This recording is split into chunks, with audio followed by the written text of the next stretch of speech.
Well, it's wonderful to see you all here this Wednesday evening. If you would please stand and sing with us our opening song tonight, No One Ever Cared for Me Like Jesus. I would love to tell you what I think of Jesus, since I found in him a friend so strong and true. I would tell you how he changed my life completely. He did something that no other friend could do. No one ever cared for me like Jesus. There's no other friend so kind as he. No one else could take the sin and darkness from me. Oh, how much he cared for me. Every day he comes to me with new assurance. More and more I understand his words of love. But I'll never know just why he came to save me, till someday I see his blessed face above. No one ever cared for me like Jesus. There's no other friend so kind as he. No one else could take the sin and darkness from me.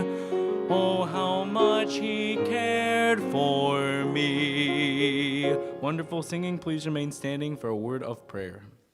Well, happy Valentine's Day. I see so many of you pretty in pink. Actually, mostly red, but I just want to say pretty in pink. But good to see you here in the house of the Lord on this wonderful Wednesday evening. And just a couple of prayer requests for you tonight. Be praying for Brother Doug Buchanan. He is improved from Saturday. I spent a little time visiting with them this afternoon, and they were doing basically well, but is physically weak. I think a combination of the sickness that he faced in addition to the chemotherapy. So he let me know earlier today that they would need to be staying in this evening, but just be in prayer for them as they continue to move forward with that. And then also continue to pray for, it's really important, and I don't have it written down. And if I remember somebody in the middle of prayer, then you mark that on your prayer list and pray for that person. It slipped my mind. But anyway, we'll be praying for Brother and Mrs. Buchanan as well for that. Oh, the Cars. Now I remember. So I was over at their house too, but I didn't get to talk to them. But he messaged me that both he and Vonda are under the weather, so just be praying for them. And let's pray. Dear Heavenly Father, we're grateful to gather here in your house on this Wednesday evening, and we thank you for your goodness to us. And on this day where there's a lot of talk about love, we're reminded of your great love for us and the love that you displayed for all the world when you sent your son to die on the cross for our sins and met a need that we didn't even know that we had, Lord. And I ask that you would help us to be conscious about sharing that love with others as we go forward from this place. And then, Lord, I ask that you would bless the lessons and the teaching this evening in the classes as they take place for each teacher, for each student. We pray for the kids' clubs as they take place, that there would be genuine discipleship in the lives of these young children, and that you would continue to cultivate and develop the children's ministry here at Bible Baptist Church. And Lord, that you would raise up future laborers and servants out of that group and send them out all over the world from this place, and we would be pleased to do that. And then, Lord, I ask that you would use this time together tonight as a source of encouragement and inspiration and help to each of your children who've gathered here and those watching by way of live stream as they go about their daily deeds and as they go into the world to be salt and light. And we ask this in Jesus' name. Amen. Thank you. You may be seated. And I will share with you some some updates on some announcements. Community Day is right around the corner this coming Sunday. There will be no Sunday school at 9:30 and no choir rehearsal as well. But at 9 9 a.m., we could use as many hands as possible to help us set up tables and chairs and to get things prepped and ready to go. And we'll need to set up the snow cone machine, the popcorn machine, and various other things. So if you can be here and just kind of lend a hand, then that'll be a wonderful, wonderful help to us as we gather on Sunday. And how many of you have invited some people and you're excited to see if they come? All right, good, good, good. And I've been getting lots and lots of reports like that. It's a wonderful thing. I know you look forward to it every year. And we'll look forward to Brother Scott Pauley coming in this Saturday. You'll be praying for him. The Lord will use him as he preaches on Sunday to all of our church family and our guests. And then also for the revival meeting next week, Monday, Tuesday, and Wednesday. And so there'll be no evening service on Sunday because of the extended hours of Community Day and all of the preparation and the tear down. It's a lot of extra work for that. So we appreciate you being present on those things. We'll set all that up, take it all down, and then no evening service. But we'll be right back here for Monday, Tuesday, and Wednesday night instead. And that'll be at 7 p.m. right here in the auditorium as we meet together. 6 p.m. for dinner each night. We'll have Mexican, Italian, and Asian night each night. And then we'll have a wonderful time there. So if you'd like to bring some food, then you may bring something along those lines, or just bring whatever you like, and that's fine.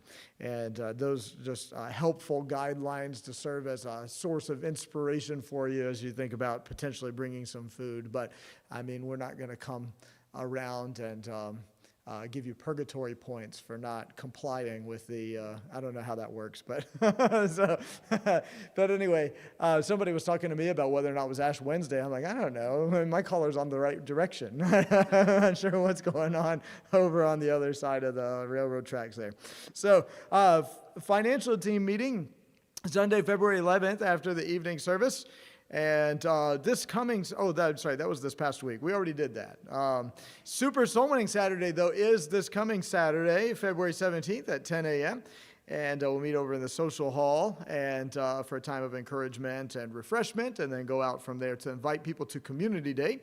And then, of course, Community Day and Revival meeting the next week. And then the deacons meeting tomorrow night for all of the deacons there. And then that puts us pretty much concluding the month of February. The building and grounds meeting will be February 25th after the evening service, and then we'll be starting on all of our March events right around the corner. Can you believe it? And we're already preparing for Easter in the church office, and so that's the way things go. Just step right on to the next event, and we'll give you some more details about those things in the days ahead as we share some things about Seven Sayings service and Friend Day and so on. Bethel Baptist Church here on McNeil Road is having their 55th annual homecoming and camp meeting from Sunday, March 3rd until Thursday, March 7th. They'll have morning services each day at 10 a.m. and evening services each day at 6:30. And usually there's lunch after those morning services as well. And I know that that'll be a blessing to them to have you, and it'll be a blessing to you to be had. So I hope that'll be an encouragement to you. Any Kids Clubs awards tonight? Okay, then we're going to stand and sing again, A Shelter in the Time of Storm. Afterwards, we'll be dismissed.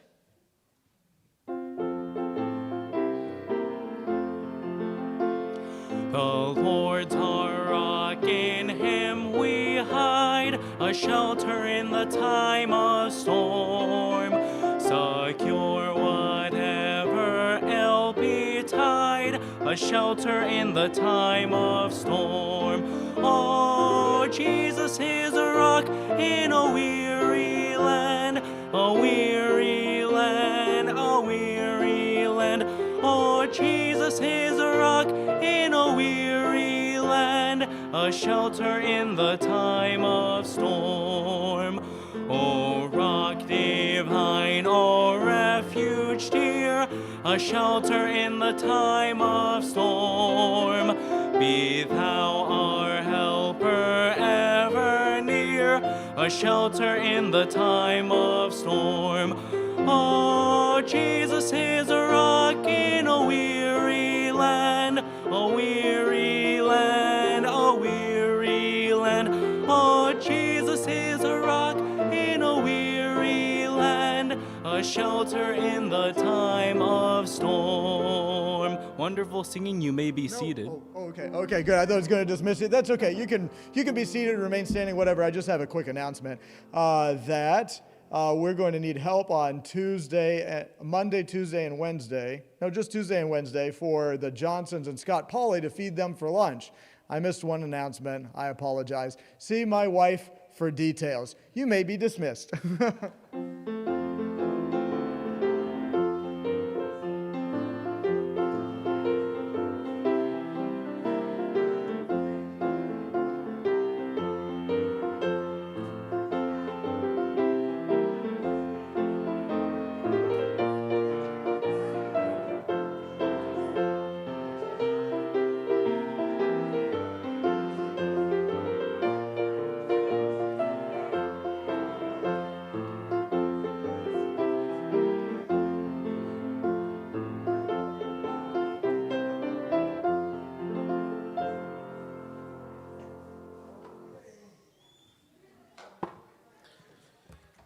All right, well, good evening to everybody. How we doing?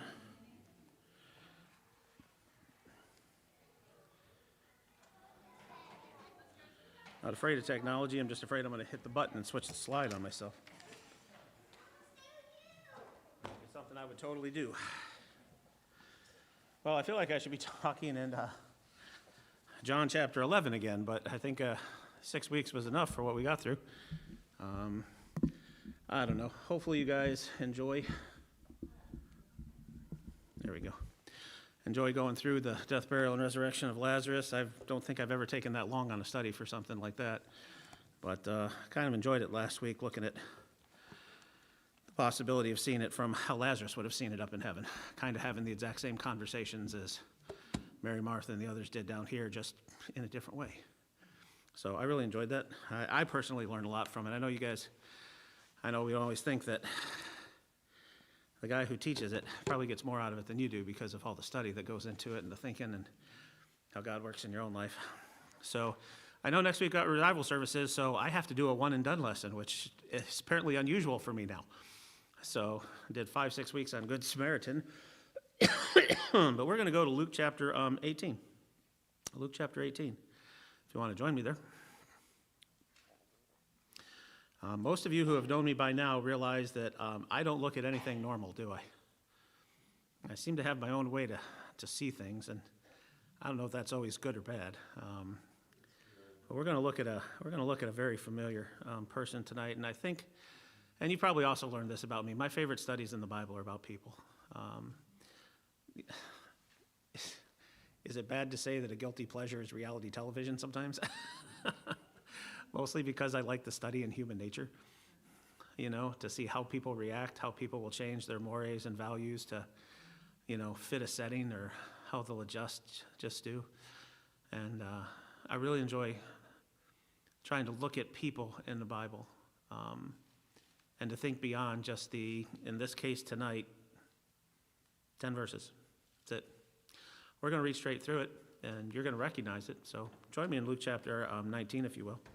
It says, "And Jesus entered and passed through Jericho, and behold, there was a man named Zacchaeus, which was the chief among publicans, and he was rich.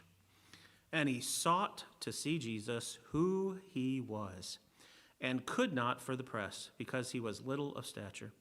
And he ran before and climbed up into a sycamore tree to see him, for he was to pass that way. And when Jesus came to the place, he looked up and saw him and said unto him, Zacchaeus, make haste and come down, for today I must abide at thy house. And he made haste, and came down and received him joyfully. And when they saw it, they all murmured, saying that he was gone to be guest with a man that is a sinner. And Zacchaeus stood and said unto the Lord, Behold, Lord, the half of my goods I give to the poor. And if I have taken anything from any man by false accusation, I restore him fourfold. And Jesus said unto him, This day is salvation come to this house, for as much as he also is a son of Abraham. For the Son of Man is come to seek and to save that which was lost." I love the interactions that Jesus has one-on-one with people in the Bible. I don't know about you, but way back when we were in John chapter 3, I just love the discussion between Jesus and Nicodemus. How about you? We have a guy here who is a learned scribe, Pharisee, a guy who knows the Bible, who tells Jesus that we know that thou art a prophet sent from God. But at the same time, he can go get water from a well, and he can meet a Samaritan woman who by Jewish custom he should have hated. True? And he can sit here and tell her about a well of water that she would never thirst from again. And because she listened, not only her, but a whole group of people. Jesus stayed there longer than he was able to save some places in Jerusalem because of the testimony of a woman, which that alone was bad enough back then, I think, sometimes, right? I mean, culture. And here we have Zacchaeus. We looked at Thomas. What was Thomas's? Come on, what's Thomas' known trait? Yeah, I told you, I don't think he's a doubter. I think he's an analytic. You know what I'm saying? I think he's an academic. We look at Martha. The average person today reads the book, reads John, and they see Martha. Let's be honest. Don't lie to me. She's a busybody. That's what you think, isn't it? Isn't that how she's portrayed? Martha's a busybody. I disagree. I think Martha's a workhorse for God. How about you? After our discussions over the last couple weeks, what you think? I think she's a workhouse. Now, when you think of Zacchaeus, there's only one thing that comes to mind, and forgive me, but I must do it. Zacchaeus was a wee little man. Which, by the way, makes me think he's Irish. I just want you to know that. And a wee little man was he. I'm not doing motions. A sycamore tree for the Lord he wanted to see. That's all I got. I don't remember the rest of the words. It's been a long time since I've been in little kid Sunday school. And as I was thinking through this, you notice the quote I put up here, because the whole thing that all this started with, however, I don't know how long it's been, I lose track, is something that Jesus said, right? Everything is precipitated by the fact that Jesus said something that gets my brain working. And the quote I have for those, again, because I know it doesn't show up on the screens back there, it says, "For today I must abide at thy house." I want to go back and I want to focus on Zacchaeus and this idea that he was of little stature. Because as we read that, what is the only thing you ever hear about Zacchaeus? He was a short guy. I want you to think for a moment. And let me paint some pictures for you, can I? Can you imagine Zacchaeus' parents being very excited about the birth of a son? And for whatever reason, could it be possible that maybe he was a premature child? Maybe for whatever reason. Maybe he came out at 8 months instead of 9, and as a result, didn't get that full gestational period, and maybe as a result, his growth was a little stunted. But here his mom and his dad take him out and take him to the temple, and they name him Zacchaeus, which to us is, oh, that's such a funny name. He's such a short man. You do realize that's not what Zacchaeus means. They put him in front of the Lord, and they call him pure. And whatever infirmities he might have had, maybe when he was born, and you say, you don't know any of that. I know, but this is what I excel at, isn't it? Is speculation. And his mom and his dad raise him before the Lord and say, thank you for a pure child. Thank you for an innocent child. And they do their best. But like so many kids, and I see them every single day, how do you think he was treated? I was thinking, I remember back in high school, I went to the same Christian school for 13 years. Some other people have probably had experiences like mine, There was this kid who was a year behind me. His name was Marco. He was like me. You do realize I went through many years of school. I was Willy Wonka in the chocolate factory everywhere. It took until I got to college before I could get people to quit calling me Willy, so don't you start. I was Chilly Willy. Just anything else you got. You understand what he was, don't you? He was Marco Polo. Everybody walk around the hall, say, Marco Polo. Somebody yelled from the back. This kid was sickly. As a matter of fact, if I remember correct, he passed away when he was in 10th grade from cancer. And I remember that he'd get picked on a lot. He used to walk down the halls, and I'm sure, I know Anita's probably seen kids like this. I know my wife has. He would walk down the hall with 5 pencils sticking straight out in front of his trapper keeper, and his head would be down, and he would just walk. And he learned that as a defense mechanism, because he learned that anybody's going to get out of my way if I have sharp pencils in front of me. And that's how he walked down our hallway. He didn't have a lot of friends. I can say I probably wasn't a great friend, but I wasn't mean to him. There were a lot of kids who just treated him bad because he was different, because he was sickly, because he was frail. And I want you to think about that in terms of Zacchaeus. What if he started out life with a little bit of a disadvantage through no fault of his own? And as he's going to school, as he's out in the playground, you know, and some of you know what it is because I was there too. This does not get picked first for any sports team in elementary. Are you with me? Nobody picks the chubby kid. They pick the sports kid. They pick the popular kid. They pick the head cheerleader. They pick the good-looking one. The science and math geek goes last. If they go at all.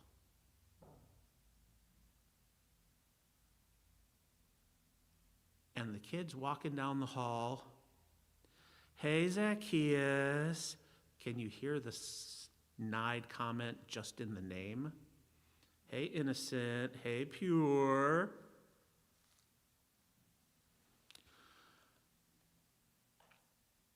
I have a feeling that Zacchaeus just wanted one thing. I think he wanted some acceptance. How about you?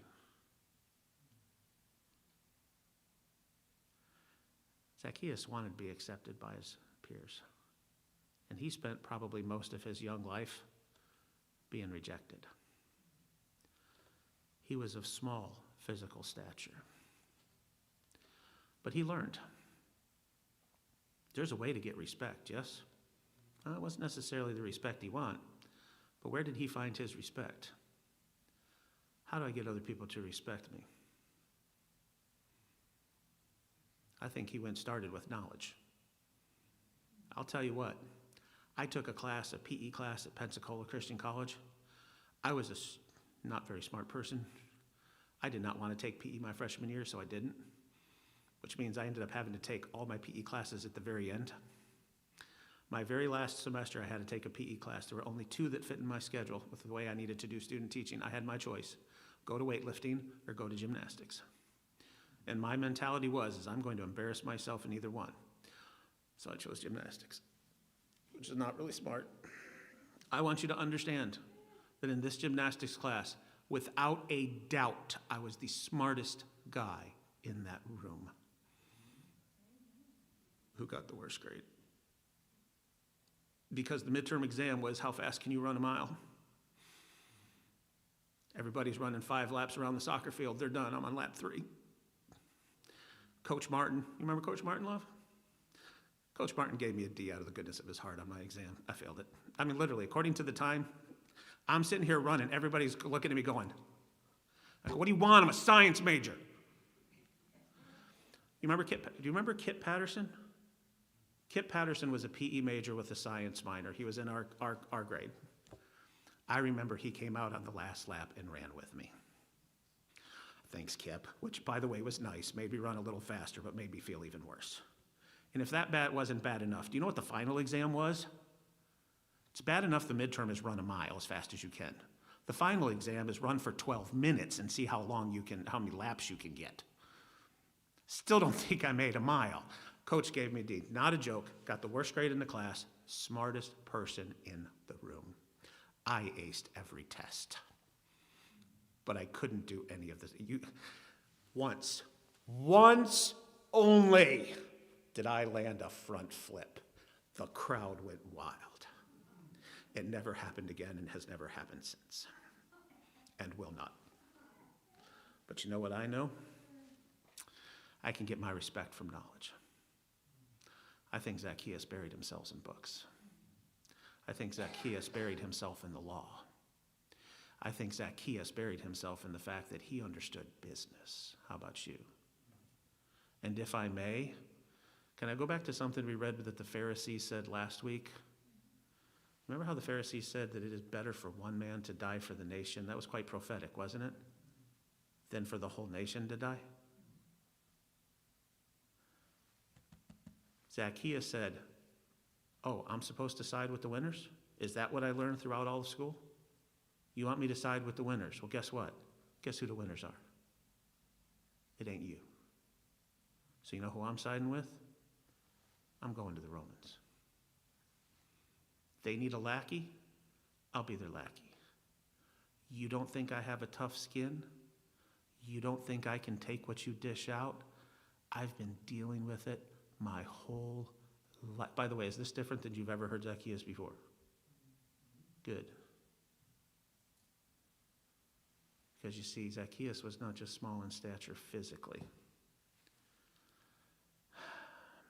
Zacchaeus was small in stature when it came to his relationships with his people.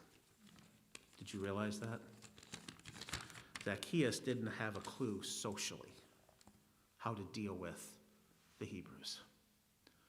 So he dealt with it the only way he could. He retaliated. He took a job that nobody wanted and made it his. And he sat there and said, okay, so let me see how this works. I'm an independent contractor. I set my own tax rates, and all I got to do is make sure you get this much. So you want 5 talents, but I'm allowed to go charge more? Uh-huh. And if I charge more, your soldiers will back me up? Uh-huh. But you got to go collect it from your people because they're going to hate you. And I can imagine him going to the bullies in high school going, yeah, I think I can handle that. And I can imagine him walking up to his former schoolmates. Your taxes are due. Wow, I see here that you owe 10. I'm pretty sure it's late. That's going to be 15. What? You have a sick family member? Sorry. Terrible to be you. And while he's pocketing 10, he's handed 5 off to the Romans. He goes up to one of those kids' former students' houses, and there's their mom, a widow lady. Fork it over, lady. Let's go. How many things do you think Zacchaeus did which were probably just a little bit shady? How many people do you think he hurt? And we're dealing with this idea of his social standing. Do you really think it hurt him that much? I'm asking. This is discussion. You understand. I read the passage, but I'm trying to put us in a mentality to where I want to get to at the end. If somebody's really hurt you, you think you can dish it back out in the flesh? Hey, you don't believe me? Go check some Facebook posts. I know some people who can dish it out on Facebook. Because it's always easy to do that way. Zacchaeus at least did it to their face. And every time he's pocketing money in my mind, I think he's going, uh-huh, and that's for that supersonic wedgie you gave me back in 7th grade. That one's for the swirly in 9th grade. Sorry, my wife's going to yell at me for those ones later. Now I want to say this, because this is a belief of mine. As much as what Zacchaeus did, I believe he still desired the approval of his people.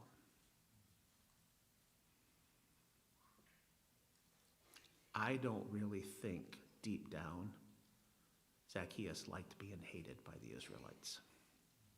But you understand that if you were a tax collector,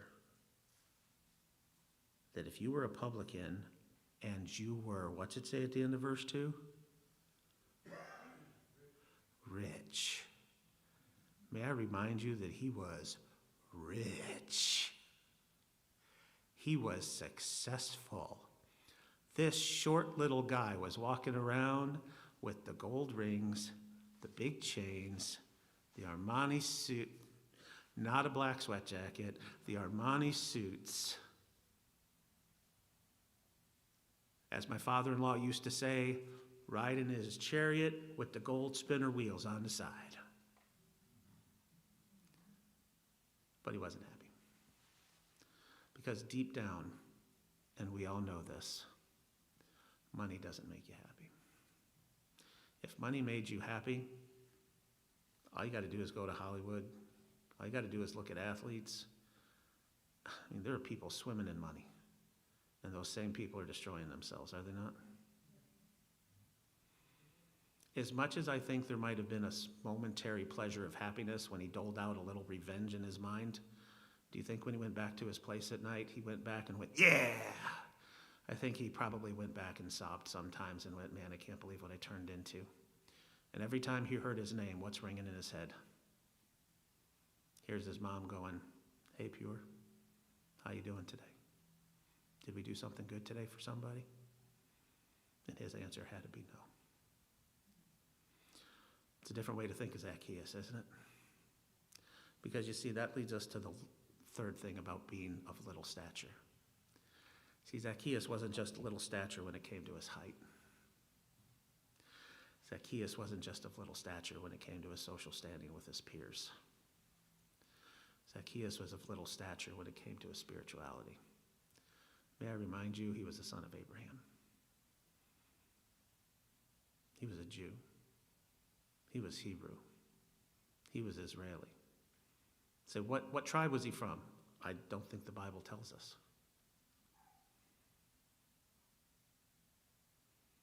But he was part of God's chosen people, was he not? Do you think he grew up learning the law? Do you think he could probably quote a good chunk of the Old Testament, like most Hebrew children could by the time they were 12? Do you think he could sit there and go through the 10 Commandments and realize that there's one that says, thou shalt not steal? And every time he came home and was counting how much he had, that one pops into mind? That there's another one that says, thou shalt not covet? And as he's going around and seeing stuff he wants, it just becomes part of the tax code? That's a really nice vase. I think your taxes just went up today. That'll look good on my mantle. Thank you. When I think about it, I think a lot. You guys know Lot, right? Lot made a very poor choice. Abraham gave Lot the choice. Which way do you want to go? We got to separate. Our herds are too big. And Lot said, I'm going to pitch my tents towards Sodom and Gomorrah. And eventually, where did he end up? In Sodom and Gomorrah, yes? But do you know what it says in Hebrews about Lot? That it vexed his righteous soul. I'm not saying Lot was perfect.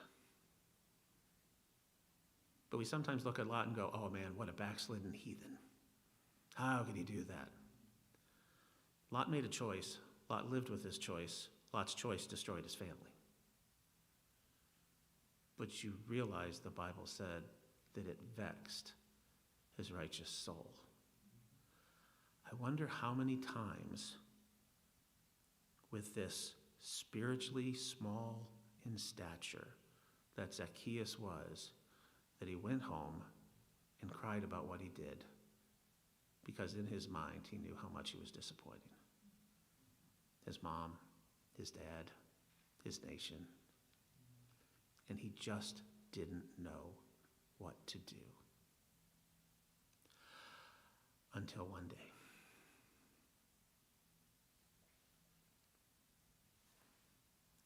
It says here in verse 3,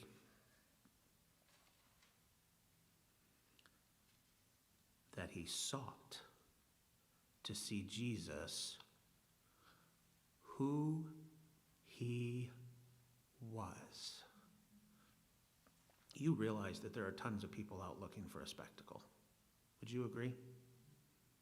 Yes or no? Matter of fact, if you keep reading, it says, and he could not for the press. Can I tell you what I think that means? Because I don't think that means anything in regards to, what, the news reporters were there to interview Jesus? No, I don't think so. I'm pretty sure they weren't. Jesus was coming through Jericho. Do you think that people got word Jesus is coming? Do you think people had now by this time known who Jesus was? What were a lot of people hoping to see? I'll just say it. I want to see a show. Would it not be cool to see Jesus make a lame person walk? Now that would be worth the price of admission, yes? I'll throw some money in the offering plate for that one. How about it? That's worth the price of admission. Maybe Jesus is going to make a blind man see. That would be neat. And I can imagine that as Zacchaeus is walking up from the back, what does everybody notice? Seriously? Dude, you? You think you're cutting to the front of the line? Just like high school. You're not collecting taxes today. Boot. And they crowd. See, most of us don't read it this way, do we? I told you I'm weird. I think he was boxed out better than Shaq at a basketball game. You know what I'm saying? Everybody decided this guy is not going to see Jesus. He's short. Keep him in the back. He can miss the whole show. But I want you to understand that Zacchaeus did not come to see a spectacle. If he only came to see a spectacle, it would have said that he sought to see Jesus and his miracles. But what did it say? It said he sought to see Jesus, who he was. You know what that tells me? Zacchaeus was searching for the truth. Zacchaeus knew he had a problem. Zacchaeus didn't need healing. Not physically. Zacchaeus wasn't looking for a cool miracle so he could walk again, so he could see again. You know what he needed? He knew he needed a change in here. And from everything he heard, there's only one person who can change the small stature in his heart. The spiritual small stature that he had that he was missing. And he needed to see Jesus, who he was. It's an interesting thought, isn't it? And it says, and he could not for the press because he was little of stature. And I'm going to say this because it's one thing Zacchaeus learned. Zacchaeus learned tenacity. That's what got Zacchaeus to be rich in the first place, wasn't it? You knock me down, I will get back up. They say that's the mark of success, isn't it? You just got to get up one more time than you fall. That's success. I tell my kids often when we take tests, success is not your score at the end. Success is everything you did to get to your score at the end. I'm so focused right now on these end-of-course exams that don't come up till May. I try everything I can to motivate kids. This has been my biggest one. I came up with a new one this year from a video I saw, and I like it. Okay? Can I share it? Is it okay if I share a little bit? I asked my wife, because she usually, I can usually see her go like this if I'm messing up. And it's, I tell my kids, I need you to be a lion, not a gazelle. That's what I've started telling them. I need you to be a lion, not a gazelle. And I'm talking in terms of the EOC. You see, the lion is in it for the hunt. The lion is about the preparation, not just the prize. Did you realize that? You know the only thing the gazelle is in it for is to run, to sit. The gazelle is looking for a way to escape. And for some of you on your EOC, all you're looking for is the escape. Get out of this test as fast as you can. You will never have success if you are looking to escape. You will have success in the preparation. The preparation is what will lead you to a prize. Zacchaeus understood that. Zacchaeus might have been bullied as a kid, but Zacchaeus didn't run away.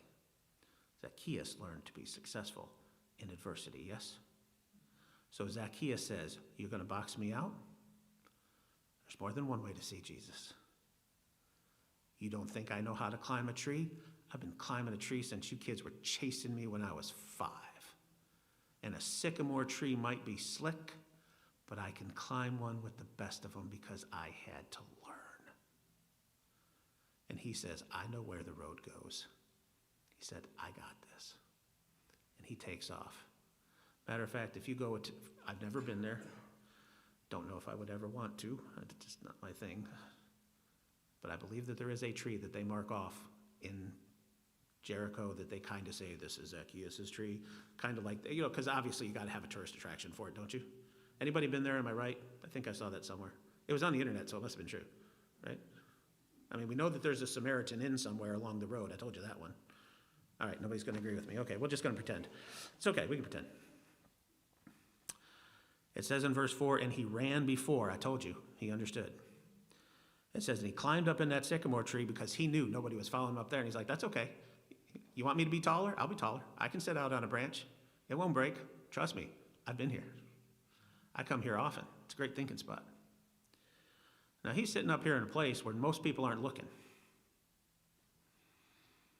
And when Jesus came to the place, he looked up and saw him. And I want you to imagine, because when we say something like that, I can look out at you, and you do realize I see all of you, right?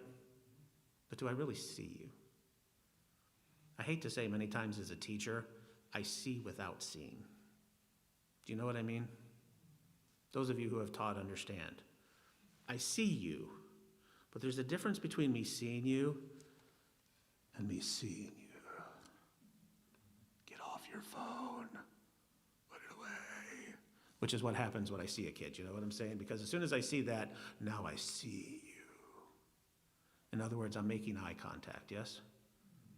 A lot of you, I just look, I don't, here's a teacher trick. I look at your foreheads, I'll be honest with you. Just what we do. All right? Keeps us from laughing. Just joking. I want you to imagine Zacchaeus up in the tree, and he's staring intently going, I wonder if he can help me. I wonder if he can heal a broken heart. I wonder if he can fix me. And Jesus looks up and says,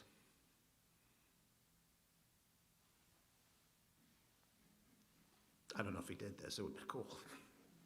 He says, hey, Zacchaeus, I see you, man. I see your small stature, physically. I can see you have a small stature socially. But more importantly, when I look in your eyes, I see you have a small stature spiritually. And I want you to know I can help. And I want you to realize what Jesus says. Jesus doesn't say, wait, I'll be right there. I don't know, I'd imagine Jesus climbing trees. How about you? Here's what I see. I see him saying, Zacchaeus, make haste and come down. For today I must abide at thy house. Can I read a verse in Revelation chapter 3 for a moment? Man? Revelation chapter 3, towards the end of the chapter. Those of you who know that this is about the 7 churches, right? You guys know the last church is Laodicean church, yes? It's personally the church age I think we're living in. I think we have an awful lot of churches with an awful lot of no Jesus inside. How about you? Yes or no? And I want you to notice what it says in verse 20 of chapter 3 of Revelation. It says, behold, I stand at the door and knock. And if any man hear my voice, what does it say?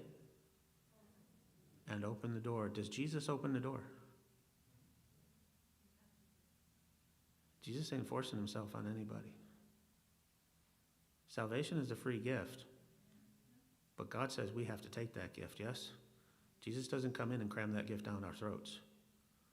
And when I'm sitting here reading and Jesus says, hey, Zacchaeus, come on down here. I need to go to your house. We need to talk. Jesus is sitting here going, I'm knocking at the door, Zacchaeus. Do you want to answer it? Hey, woman at the well, I got some water. You want it?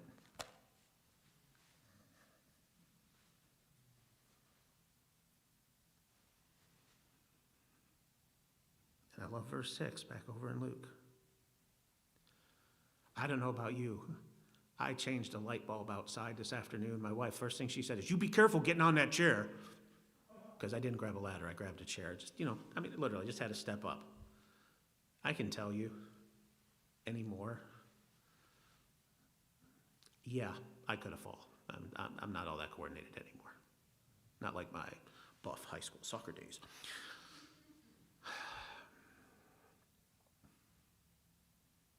But if I'm in a tree, good night. If I'm on a 6-foot ladder, do you know how careful I am climbing down? How did Zacchaeus get down? With haste. It's a good thing that guy knew how to climb when he was a kid. I wonder if at any time in his mind this went through his head. That's why I climbed this tree so many times when I was a kid. Wow. He knew the best way to get up that tree. He knew the fastest way to get down. And he ran to Jesus. He made haste. And notice, Jesus is knocking. And what does it say Zacchaeus did when he got down? He received him joyfully. Can I tell you that Zacchaeus looked in Jesus' eyes and saw something? And you know what he saw for the first time? I think he saw acceptance. He saw somebody who didn't judge him because he was short. He saw somebody who didn't criticize him instantly because he worked for the Romans and was a tax collector and was a liar and a cheat. Tell me that that's the best way to start with an unsaved person. Hey, you horrid, rotten sinner, you need Jesus. That's a great way to introduce yourself, isn't it? And it's a great way to introduce Jesus. Do you think? Can you imagine if that's how Jesus... Now, was there a time and a place? Am I ever saying that Jesus condoned sin? Am I saying that? I'm not saying that in the least. But is that how you start?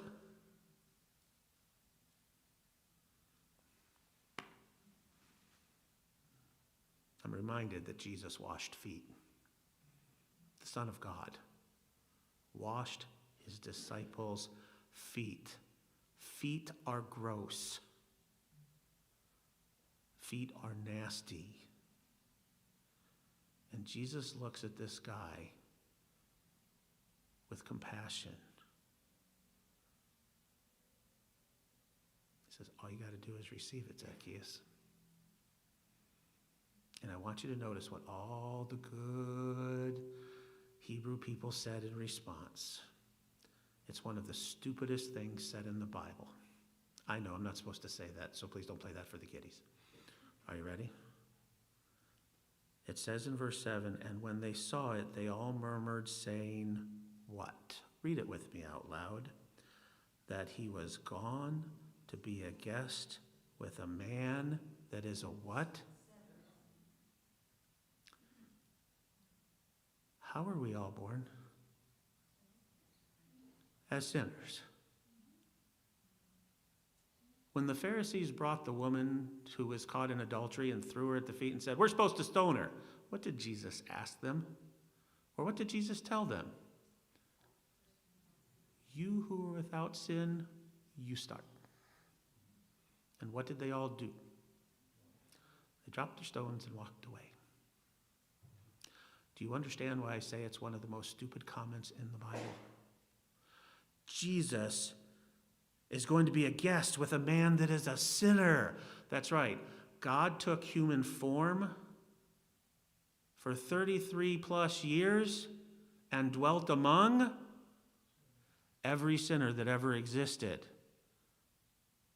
Are you following me? Somebody didn't understand what they were, did they?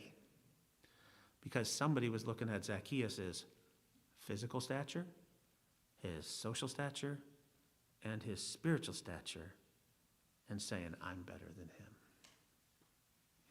I almost want to imagine Jesus going, I know he didn't, but that's what I would have done. In my class, I would have been, am I talking to you? That's what I would have done.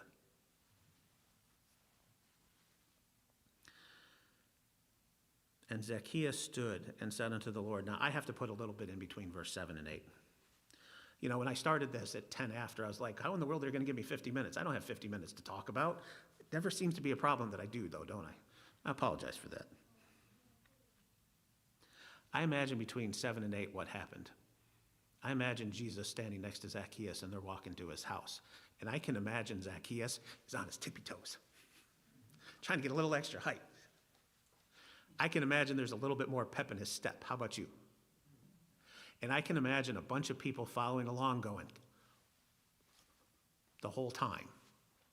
And they get to the house, and I can imagine Zacchaeus going, we're going to have dinner. Bye.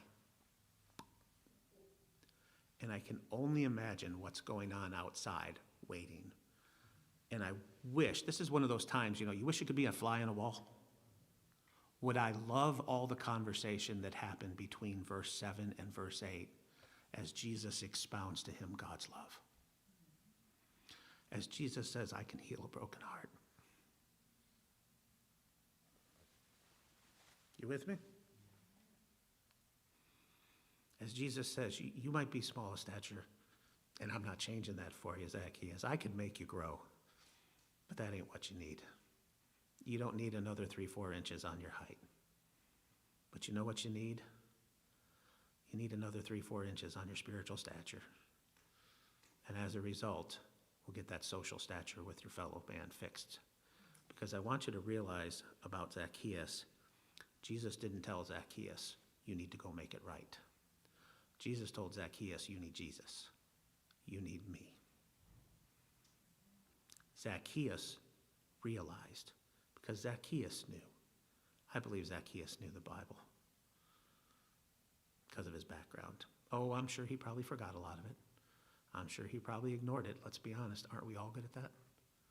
Don't we like to selectively forget certain things that are in the Bible because they don't necessarily fit what we're doing right now? I think we all can do that.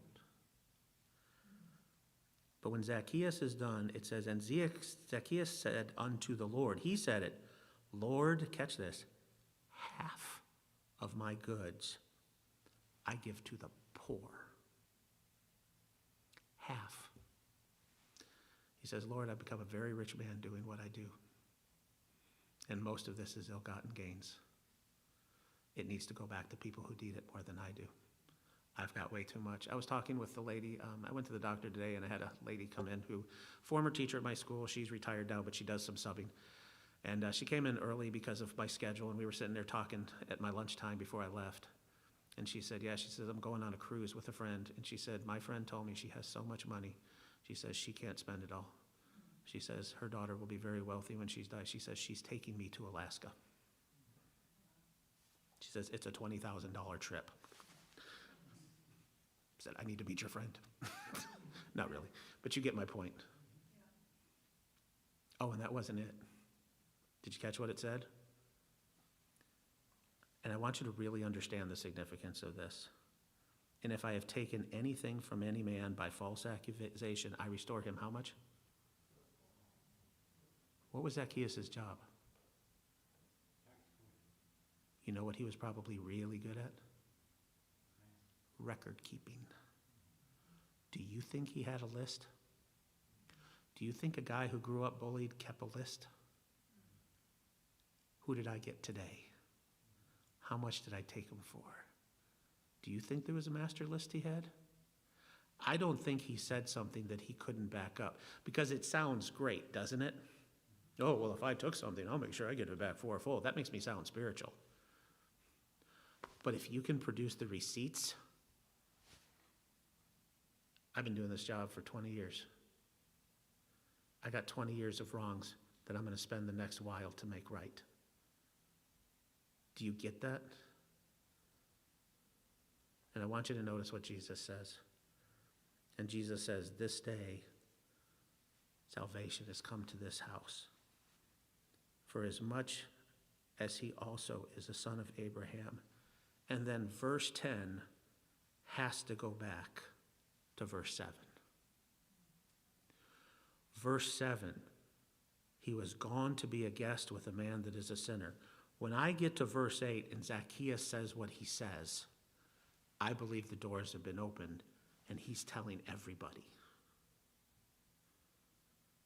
And Jesus' comment at the end of verse 10 is to the people who said verse 7. Why am I here? But to seek and to save that which was lost. Those who are whole don't need a physician. True? But there's a sin-sick world out there that needs to hear about Jesus. And how are they going to hear if it's not from us? And they're not going to hear from us if we act like the press. You with me? Small in stature, to pure in heart. That's Zacchaeus. Brother John, you want to pray for us, if you don't mind?